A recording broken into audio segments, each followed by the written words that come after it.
सबों को मेरा सुप्रभात। दोस्तों, आज मैं आप लोगों के सामने एक नए वीडियो के साथ आया हूं।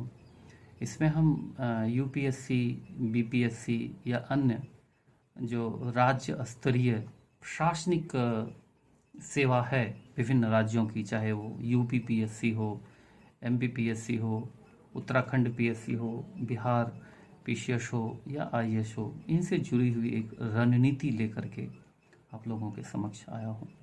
काफ़ी बच्चे जो है बीआरएम कॉलेज से और अन्य जगह से भी जो मुझे जानते हैं, इस बारे में जो है व्हाट्सएप में मैसेज डालते रहते हैं कि क्या रणनीति बनाई जाए इसके लिए।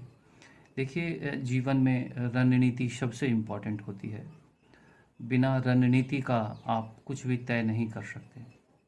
अगर रणनीति नहीं बनेगी, स्ट्रेटजी आपकी रेडी नहीं होगी, तो हो सकता है आपके जो मेहनत हैं वो बेकार हो जाए, उसके यूज़ नहीं हो। आपको ज्ञान अर्जित होगा, लेकिन जो एक्चुअल आपका गोल है, एम है, वो आप शायद ना छू पाएँ। जो बच्चे सफल होते हैं और जो बच्चे असफल होते हैं, उनके ज्ञान के बीच बहुत अंतर नहीं होता है। बहुत माइन्यूट गैप होता है उनके बीच में। ये सफल वाले होते हैं और ये असफल वाले होते हैं। कई बार पैरेलल भी होते हैं, लेकिन अपनी गलत रणनीति के वजह से और दूरदर्शिता की वजह से जो है सफल नहीं हो पाते हैं। रणनीति कैसे बनाएं, ये ज़रूरी है। बहुत ज़्यादा पढ़ लेने के लिए, पढ़ने से आपका एम नहीं है कि बहुत ज़्यादा आप पढ़ लें, क्योंकि आपको बहुत ज़्यादा पढ़ के अगर हासिल नहीं हो रहा है तो क्या फ़ायदा। अगर आपको कम पढ़ के हासिल हो रहा है तो अधिक उचित है। तो रणनीति यही होती है। कुछ बच्चे को आप देखिए, एक ही सब्जेक्ट की 8-8, 10-10 पुस्तकें पढ़ रहे हैं।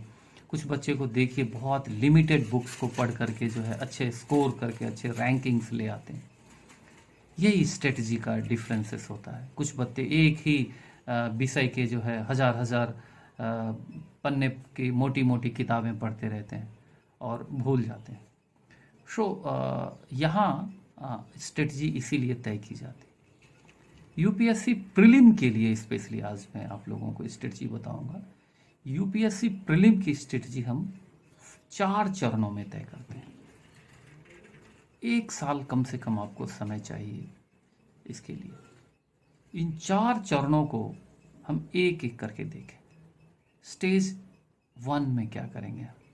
इस स्टेज 1 में आपको एनसीईआरटी की पुस्तकें कक्षा 6 से कक्षा 12 तक, from class 6 to 12th, at least you must read it 8 to 10 times. I'm repeating, 8 to 10 times. कम से कम 8 से 10 बार। एक बार पढ़ा, 2 बार पढ़ा, कुछ नहीं होता है। 3 बार पढ़ा, कुछ नहीं होता, आप भूल जाएंगे। यूपीएससी के 60 to 70% क्वेश्चंस कॉन्सेप्चुअल होते हैं और यही आपके जो है सिलेक्शन को निर्धारित करते हैं। एनसीईआरटी की बुक पढ़ने से आपके कॉन्सेप्ट्स बिल्कुल क्लियर हो जाएंगे। एनसीईआरटी की पुस्तकों को पढ़ने के लिए भी आपको कुछ ध्यान देना पड़ेगा। प्रथम 2 बार आप बिल्कुल फास्ट रीडिंग कीजिए। पहली 2 बार बिल्कुल फास्ट रीडिंग कीजिए, थॉरोली। आपको लगे इम्पॉर्टेंट है, नहीं इम्पॉर्टेंट है, आपको यह तय नहीं करना है। आप नॉवेल की तरफ पढ़िए फास्ट। साइंस की सारी किताबें और ह्यूमैनिटीज की सारी किताबें, सारी 11th और 12th की। अगर आप ह्यूमैनिटीज से पीसीएस करना चाहते हैं तो साइंस की मत पढ़िए, लेकिन 10वीं तक की दोनों पढ़नी पड़ेगी। आप बिल्कुल फास्ट रीडिंग डालिए आप 2 टाइम्स, फर्स्ट 2 टाइम्स। उसके बाद तीसरी बार आपको क्या करना है कि जो वर्ड आपको अनफेमिलियर लगेंगे, जो वर्ड आप डे टू डेज लाइफ में नहीं सुनते हैं, उनको अंडरलाइन कीजिए। जैसे नवीकरणीय, गैर नवीकरणीय, है ना, नाभिकीय, ऐसे कुछ शब्द आएंगे आपको, उसको अंडरलाइन कर दीजिए। तीसरी बार ऐसे अंडरलाइन करके पूरी पढ़ जाइए। चौथी बार आप क्या कीजिए, जिस्ट बनाइए। जिन चीज़ों को आपने पढ़ा उसको जिस्ट बनाइए। जिस्ट बना करके एक ब्रेन मैप रेडी होगा आपका, एक चैप्टर का जो है ब्रेन मैप रेडी हो जाएगा।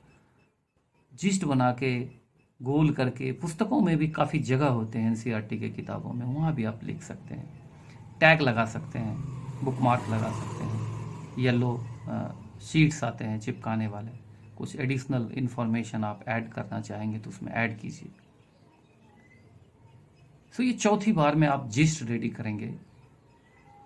उसके बाद जिस्ट रेडी करने के बाद पांचवी बार आप जैसे आप पढ़ते हैं, स्लो या स्पीड, उस गति से आप पढ़िए। उसके बाद उन पुस्तकों को रख दीजिए। उन पुस्तकों को 5 बार पढ़ने के बाद आप रख दीजिए, और जो आपने ब्रेन मैप रेडी किया है जिस्ट के साथ, उनको बीच बीच में देखते रहिए। फिर कुछ दिनों बाद, 3-4 महीने बाद आप फिर उन पुस्तकों को पढ़ेंगे। आप कितना भूलते हैं उसके हिसाब से करना, उसको पढ़ने। इसीलिए मैंने कहा कम से कम 8 से 10 बार आपको पढ़ने पड़ेंगे एनसीईआरटी किताब। ये आपके स्टेज 1 हुआ, ठीक है। स्टेज 2 में आप क्या करेंगे, स्टेज 2 में आप, ये सब साथ चलेगा, ऐसा नहीं है कि इनको करने के बाद दूसरा करेंगे, ये सब साथ चलेगा। स्टेज 1 में ये आपने पढ़ा। स्टेज 2 के लिए आपको क्या करना है कि भारत सरकार सूचना प्रकाशन विभाग द्वारा जो पुस्तकें आती हैं, कुरुक्षेत्र और योजना, इन 2 पुस्तकों को, और एक और आती है वार्षिक पुस्तक भारत के नाम से, इन 3 पुस्तकों को आप जो है पढ़ेंगे स्टेज 2 में। योजना, कुरुक्षेत्र और भारत। इसके अलावे एक और कोई भी मैगजीन आप ले लीजिए, आप प्रतियोगिता दर्पण ले लीजिए, सिविल सर्विसेज टाइम्स ले लीजिए, जो कि आपको करंट अफेयर की जानकारी दे, जो भी भाषा में आप सक्षम हैं, हिंदी, इंग्लिश, जो भी भाषा में। ये 4 चीज़ें आपको स्टेज 2 में देखनी पड़ेगी। स्पेशली जो भारत पुस्तक लेंगे, काफ़ी मोटी पुस्तक होती है, पढ़ना पूरा है आपको, लेकिन 2 चीज़ों पे बहुत ध्यान देना है, इंस्टीट्यूशंस पे और कल्चर पे। इन 2 चीज़ों पे बहुत ज़्यादा ध्यान देना है। प्रौद्योगिकी को भी छोड़ना नहीं है, लेकिन स्पेशली इंस्टीट्यूशंस और कल्चर्स इस सेक्शन के बहुत गौर से देखने हैं। ये आपके स्टेज 2 हो।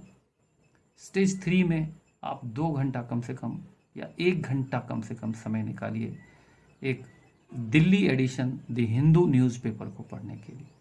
लोकल न्यूज़पेपर आप बिहार का कुछ ले रहे हैं तो उसमें आपको कुछ नहीं मिलने वाला है, कुछ भी नहीं, कोई यूज नहीं, आपका समय व्यर्थ जा रहा है। आप दिल्ली एडिशन हिंदू न्यूज़पेपर को लीजिए और वहाँ से आप करंट अफेयर तैयार कीजिए, अंडरलाइन कीजिए गवर्नमेंट की योजनाओं को। अगर यहाँ तक मुंगेर में असुविधा है, हालांकि 3 दिनों बाद वो मिल जाती है, जमालपुर रेलवे स्टेशन पे आती है द हिंदू न्यूज़पेपर। मैं खुद अपने 10-15 साल पहले मैं पढ़ता था, जब भी यहाँ छुट्टी आता था अपने एयरफोर्स के बाद, तो मैं घर में उसको पढ़ता था। वो आप ले सकते हैं, जमालपुर में मिलता है, जो बुक स्टॉल है, रेलवे स्टेशन का बुक स्टॉल। तीसरे दिन आएगी यहाँ, 2 दिन बाद, लेकिन मिलती है। लेकिन आपको तीसरे दिन से क्या मतलब है, आपको तो न्यूज़ से मतलब है, तो उसको देखिए, ठीक है। और नहीं तो ई मैगजीन भी आता है मोबाइल में, ऐप में, हालांकि उसको मैं यूजफुल नहीं मानता हूँ क्योंकि उसमें लोग समय कम दे पाते हैं, ठीक है। आप देखिए आपको क्या सुविधा है। मेरा कहना है कि हिंदू को आपको पढ़ना है। ये तीसरा स्टेज हो। चौथा स्टेज, आपकी जो सब्जेक्ट है उस सब्जेक्ट के कुछ स्पेशल बुक आपको पढ़ने हैं। अब जो आपका सब्जेक्ट है उस बुक को, लेकिन बीपीएससी के प्रीलिम के लिए कोई सब्जेक्ट नहीं होती है ना। बीपीएससी के लिए आपको एक जस्ट होता है, ठीक है। एक चीज़ और याद रखिएगा कि 11th-12th के सोशलॉजी भी आपको पढ़ने पड़ेंगे, एथिक्स रिलेटेड क्वेश्चन भी 8 to 10% क्वेश्चंस आते हैं, तो वो सोशियोलॉजी भी आपको नहीं छोड़ना है। और जो स्पेशल बुक्स हैं वो स्पेशल बुक्स आपको देखने पड़ेंगे, जो आप स्पेशली मैं इतिहास से रिलेटेड आपको बता सकता हूँ स्पेशल बुक, ठीक है। बाकी लोग का अपना अपना अलग अलग विषय है, इसीलिए आप जो है एक साइट आती है ना यूपीएससी प्रिपरेशन के लिए, उसमें आपको काफ़ी योजनाएं दी गई रहती हैं, वो आप देख करके अपने इम्पोर्टेंट बुक्स को वहाँ से सेलेक्ट कर सकते हैं। फिर भी एक जवाहर पब्लिशर्स की जो बुक जो भी आती हैं वो सारी पुस्तकें लगभग अच्छी रहती हैं और बहुत योजनाबद्ध तरीके से कॉम्पिटिटिव ओरिएंटेड लिखी गई हैं, तो उनको आपको लेना है। कुछ चीज़ें आपको ध्यान रखना है। बच्चे सोचते हैं लूसेंट से मेरा जनरल नॉलेज हो जाएगा। लूसेंट आपको अधिकारी कभी भी नहीं बना सकता है। लूसेंट के क्वेश्चन बहुत जो है फैक्चुअल होते हैं और अधिकारी बनने के लिए आपको कॉन्सेप्चुअल क्वेश्चंस के लिए तैयार होना पड़ेगा। इसीलिए लूसेंट देखिए, लेकिन एनसीईआरटी मैं बार बार कह रहा हूँ, एनसीईआरटी के बाद ही आपको कुछ करना है। इसीलिए मैंने 4 स्टेजेस में डाले हैं। Stage 1 for NCERT, stage 2 for Yojana Kurukshetra and India magazine, है ना, stage 3 the Hindu newspaper and stage 4 specialised book according to your subject. ठीक है, मेंस के लिए मैं आऊँगा और बीच में जो भी आपको रिक्वायर्ड हेल्प चाहिए, इससे आप कुछ पूछना चाहते हैं तो यूट्यूब लिंक में जा करके आप प्रश्न डालिए, मैं आपको उसका उत्तर दूंगा।